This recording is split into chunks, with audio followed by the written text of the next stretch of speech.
କୁହନ୍ତୁ ଆଜ୍ଞା ବାଇଟଟା କୁହନ୍ତୁ ଆର ମାନେ ମନ୍ଦିରର ମହିମା କ'ଣ? ଉଦଳେଶ୍ୱର ଉଦଳେଶ୍ୱର ହେଉଛନ୍ତି ବହୁତ ପୁରାତନ ଠାକୁର, ହେଉଛନ୍ତି ଶମ୍ଭୁ, ଅଷ୍ଟଶମ୍ଭୁ ଭିତରେ ଗୋଟେ ଶମ୍ଭୁ। ଆଜ୍ଞା ଆଉ ଇଏ ଦିଗ ପହଣ୍ଡି ରଜାଙ୍କର ସ୍ୱପ୍ନାଦେଶ ଠାକୁର। ଏ ତ ବହୁତ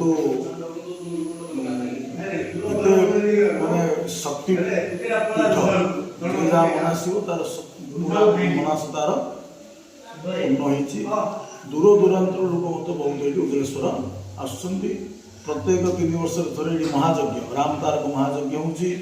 ଆଉ ଏ ମନ୍ଦିର ପଛପଟେ ରାମ ମନ୍ଦିର ମଧ୍ୟ ଗୋଟେ ଅଛି। ରାମ ମନ୍ଦିର ଅଖଣ୍ଡ ନାମ ଯଜ୍ଞ ମଧ୍ୟ 365 ଅଖଣ୍ଡ ନାମ ଯଜ୍ଞ ମଧ୍ୟ ଚାଲିଛି।